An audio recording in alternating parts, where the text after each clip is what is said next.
Good morning students. पिछली कक्षा में हम लोगों ने प्रयोजनवाद का अध्ययन किया था। आज हम एक नया टॉपिक शुरू करेंगे जिसका नाम है स्वामी विवेकानंद। इसके अंतर्गत हम स्वामी विवेकानंद के दार्शनिक और शैक्षिक विचारों का अध्ययन करेंगे। हम लोगों ने इसके पहले स्वामी विवेकानंद जी को एक संत के रूप में ही, एक धर्म प्रचारक के रूप में सुना था, लेकिन आज हम इनकी दार्शनिक और शैक्षिक विचारधारा का अध्ययन करेंगे। तो चलिए शुरू करते हैं। तो सबसे पहले हम इनका थोड़ा सा शार्ट में जीवन परिचय देख लेते हैं। तो इनका जन्म 12 जनवरी 1863 ईस्वी को कोलकाता के प्रसिद्ध वकील श्री विश्वनाथ दत्त के यहाँ हुआ। इनकी माता का नाम भुवनेश्वरी देवी था और इनके जो माता पिता थे वो बहुत ही परोपकारी और उदार हृदय व्यक्ति थे और ये हमेशा गरीबों की मदद करते थे। पारिवारिक संस्कारों का प्रभाव नरेंद्र पर पड़ा। नरेंद्र मतलब स्वामी विवेकानंद जी। इनके बचपन का नाम नरेंद्र दत्त था और ये बचपन से ही पूजा पाठ में मगन होने लगे। इनके प्रधानाचार्य विलियम हेस्टी ने इनके बारे में कहा था, मैं बहुत दूर घूमा हूँ पर मैंने इतना गुणवान और प्रतिभा संपन्न बालक जर्मन के विश्वविद्यालयों में भी नहीं देखा। मतलब इनके जो प्रधानाचार्य थे वो इनसे इतना ज़्यादा प्रभावित थे कि इनके बारे में उन्होंने कहा कि मैं बहुत दूर घूमा हूँ, यानी बहुत जगहों पर गया हूँ, पर मैंने इतना बुद्धिमान बालक जर्मन विश्वविद्यालयों में भी नहीं देखा। तो इससे ये साबित होता है कि बचपन से ही ये कुशाग्र बुद्धि थे। और विलियम हेस्टी जी ने ही नरेंद्र नाथ को, यानी स्वामी विवेकानंद जी को, स्वामी रामकृष्ण परमहंस के विषय में बताया था, जिसके परम भक्त बने और उनके उपदेशों से आत्म साक्षात करके वेदांत दर्शन को व्यवहारिक रूप देकर विश्व में प्रचार किया। इन्होंने वेदांत की वर्तमान परिप्रेक्ष्य के आधार पर वैज्ञानिक व्याख्या की। इसी कारण इनके दार्शनिक चिंतन को नव्य वेदांत कहा जाता है। नव्य वेदांत मतलब नया वेदांत, यानी आधुनिक परिप्रेक्ष्य में इसकी विशद व्याख्या की, वैज्ञानिक व्याख्या की, इसलिए इनके दर्शन को नव्य वेदांत कहा जाता है। इसके बाद हम आते हैं इनकी जो दार्शनिक विचारधारा के अंतर्गत, उसमें आते हैं इनका स्वामी विवेकानंद जी की तत्वमीमांसा। तो इसके अंतर्गत इन्होंने अद्वैत दर्शन के अनुसार ब्रह्मांड का कर्ता और उपादान कारक ब्रह्म है। यहाँ कर्ता और उपादान कारक से आशय यहाँ पर ये है कि यानी इस सृष्टि का निर्माण करता या बनाने वाला ब्रह्म है और उपादान कारक यानी जो इसका कारक है, यानी जो जिस चीज़ से ये बना है वो भी ब्रह्म से है। यानी इसको हम सरल शब्दों में ये कहें कि ब्रह्म ने ब्रह्म से ब्रह्म की उत्पत्ति की, यानी बनाने वाला कर्ता भी ब्रह्म है, जिस मटेरियल से बना वो भी ब्रह्म है और जो कुछ बन के तैयार हुआ वो भी ब्रह्म है। इसका एक सरल उदाहरण से हम समझ सकते हैं कि जिस प्रकार से एक मकड़ी अपने जाले का निर्माण करती है और वो उसके लिए वो जो पदार्थ है वो पदार्थ कहीं बाहर से नहीं लाती, बल्कि अपने अंदर से वो पदार्थ निकाल के अपने जाले का निर्माण करती है। तो क्या कहते हैं, बनाने वाली भी मकड़ी और पदार्थ भी उसने अपने अंदर से लिया और जो बन के तैयार हुआ वो भी मकड़ी का जाला बन के तैयार हुआ। तो इस सरल से उदाहरण से हम समझ सकते हैं कि यानी बनाने वाला भी ब्रह्म है और उसने खुद से बनाया, यानी अपने आप से बनाया, और यानी मटेरियल भी ब्रह्म ही है और इसके अलावा जो बन के तैयार हुआ वो सब ब्रह्म ही है। ठीक है। ब्रह्म एक ऐसी शक्ति है जिसका कोई स्वरूप नहीं है। यह निराकार, सर्वशक्तिमान, सर्वव्यापक व सर्वज्ञ है। निराकार यानी इसका कोई आकार नहीं है। सर्वशक्तिमान, ये सबसे ज़्यादा शक्तिमान है। सर्वव्यापक यानी सर्वव्यापी। जब जाहिर सी बात है कि सब कुछ ब्रह्म से निर्मित है तो वो सर्वव्यापी है ही, क्योंकि उसके पहले कुछ था ही नहीं। ब्रह्म ने ही हर जीव, सजीव और निर्जीव हर पदार्थ का निर्माण ब्रह्म ने किया, तो जाहिर सी बात है वो सर्वव्यापक है, यानी ब्रह्म कण कण में व्याप्त है। और सर्वज्ञ, सर्वज्ञ मतलब सब कुछ जानने वाला। जिस प्रकार एक मकड़ी अपने जाले का निर्माण अपने अंदर से करती है, उसी प्रकार ब्रह्म इस ब्रह्मांड का निर्माण करता है। अब इसके बाद चूंकि हमने पूर्व में भी पढ़ा था कि तत्वमीमांसा के अंतर्गत हम आत्मा, परमात्मा, जीव जगत और जीवन के अंतिम लक्ष्यों की व्याख्या करते हैं, तो हमने ये देखा कि ब्रह्म क्या है, मतलब इस जगत का निर्माण करता कौन है, ब्रह्म है, और उसने अपने अंश से इस जगत का निर्माण किया है।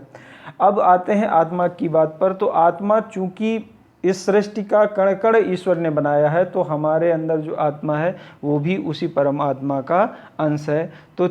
तो जाहिर सी बात है, जो गुण परमात्मा में है वही गुण आत्मा में है। इसको हम ऐसे समझ सकते हैं कि अगर हम कह दें कि जैसे कोई बड़ा वृक्ष हो और उस वृक्ष से विभिन्न तरह की चीज़ें बनाई जाएं, मतलब दरवाज़ा, खिड़की, बेड, डस्टर, जो कुछ भी आपको नज़र आता है वो सब कुछ चीज़ें उससे बनाई जाएं, तो भी अगर देखा जाए तो वो रहेगा क्या, लकड़ी ही रहेगा ना। तो इसी तरह से अगर हम एक ब्रह्म को एक बड़े वृक्ष के रूप में माने, तो उसी के अंश से चूंकि सब कुछ निर्मित है, तो जो गुण उस ब्रह्म में था वही गुण समस्त पदार्थों में है। तो जाहिर सी बात है, आत्मा भी परमात्मा का अंश है, तो जो गुण परमात्मा में है वही गुण आत्मा में भी है, यानी वह भी अनादि और अनंत है, यानी इसका आदि अंत नहीं है, क्योंकि यही गुण ब्रह्म का है। संसार के अन्य सभी पदार्थ भी ब्रह्म के अंश हैं, लेकिन आत्मा और पदार्थों में बेसिक डिफरेंस ये है कि आत्मा स्वतंत्र व सर्वव्यापी है और उसमें अपने वास्तविक स्वरूप को समझने और प्राप्त करने का गुण है, जबकि अन्य पदार्थों में ये गुण नहीं है।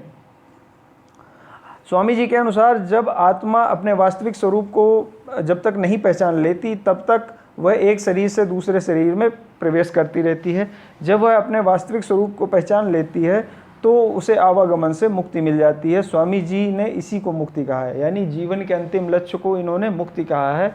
और मुक्ति क्या है? मुक्ति यही है कि इनका ये मानना है कि ये जो हमारी आत्मा है, ये जब तक अपने वास्तविक स्वरूप को नहीं पहचान लेती, तब तक ये एक शरीर से दूसरे शरीर में ट्रांसफ़र होती रहती है, और जिस दिन इसे अपने वास्तविक स्वरूप यानी ब्रह्म का ज्ञान हो जाता है, तो ये आवागमन से मुक्त हो जाती है, और इसी को इन्होंने मुक्ति कहा, यानी जीवन का अंतिम लक्ष्य इन्होंने मुक्ति माना है। अब इसके बाद आते हैं ज्ञान मीमांसा पर। तो स्वामी जी की ज्ञान मीमांसा के अनुसार ज्ञान के दो भाग हैं। एक भौतिक जगत का ज्ञान, तो भौतिक जगत के ज्ञान के अंतर्गत वस्तु जगत का ज्ञान आता है, और इस ज्ञान की प्राप्ति प्रत्यक्ष विधि तथा प्रयोग विधि द्वारा संभव है। क्यों?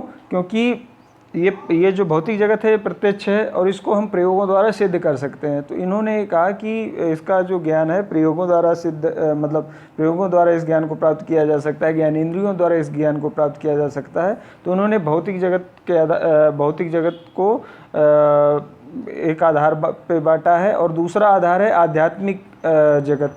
तो आध्यात्मिक जगत के अंतर्गत सूक्ष्म ज्ञान आता है, और इस ज्ञान को सत्संग, स्वाध्याय और योग द्वारा प्राप्त किया जा सकता है। मतलब आप ये देखो, ज्ञान मीमांसा के अंतर्गत हम क्या देखते हैं कि ज्ञान की सच्ची प्रकृति क्या है और इसको प्राप्त करने का माध्यम क्या है। तो इसके अंतर्गत इन्होंने ज्ञान को दो भागों में बांटा, भौतिक जगत का ज्ञान और आध्यात्मिक जगत का ज्ञान।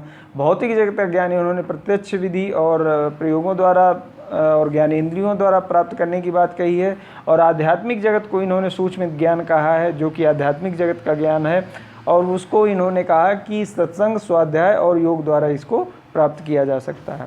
फिर इसके बाद तीसरा जो एक प्रमुख रूप से इसके अंतर्गत एक बात इन्होंने ये भी कही है कि मतलब जो स्वामी जी हैं वस्तु जगत और सूक्ष्म जगत दोनों को सत्य मानते हैं, क्योंकि इनका ये मानना है कि वस्तु जगत और ब्रह्म जगत दोनों ही ईश्वर द्वारा निर्मित है या ब्रह्म द्वारा निर्मित है। तो ब्रह्म यानी सत्य द्वारा निर्मित है, तो भौतिक जगत असत्य कैसे हो सकता है, क्योंकि वो भी ब्रह्म द्वारा निर्मित है। तो जाहिर सी बात है, सत्य से सत्य की उत्पत्ति होती है, असत्य की नहीं। अब यहाँ पर अगर आप देखें तो शंकराचार्य जी की फ़िलॉसफी और विवेकानंद जी की फ़िलॉसफी में यही बेसिक डिफरेंस नज़र आता है, क्योंकि शंकराचार्य जी ने ये कहा कि ब्रह्म सत्यम जगत मिथ्या, यानी ब्रह्म सत्य है और जगत झूठा है, यानी ये जो भौतिक जगत है ये नश्वर है, ये झूठा है, ये परिवर्तनशील है, इसलिए ये असत्य है। लेकिन विवेकानंद जी ने इसी बात का थोड़ा सा और बढ़ाया, और उन्होंने कहा कि नहीं, अगर ब्रह्म सत्य है तो ब्रह्म से निर्मित ये जगत भी उतना ही सत्य है।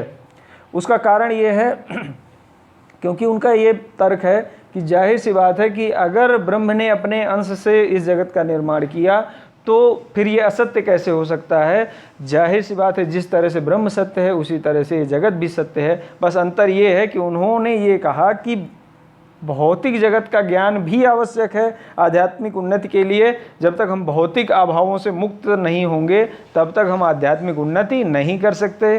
तो इसके लिए इन्होंने पहले भौतिक विकास की बात कही है, उसके बाद आध्यात्मिक विकास की बात कही है। लेकिन इनका ये कहना है कि भौतिक जगत का के भर ज्ञान से काम नहीं चलेगा। भौतिक जगत का ज्ञान हम कितना भी प्राप्त कर लें, हम आध्यात्मिक उन्नति नहीं प्राप्त कर सकते। तो इन्होंने दोनों ज्ञान में बैलेंस बनाने की बात कही है कि भौतिक जगत का ज्ञान भी आवश्यक है और आध्यात्मिक जगत का भी ज्ञान आवश्यक है। क्योंकि इनका ये मानना है कि जब तक व्यक्ति के भौतिक अभावों से वो मुक्त नहीं होता तब तक वो मुक्ति के मार्ग पर या आध्यात्मिक उन्नति के मार्ग पर नहीं बढ़ सकता।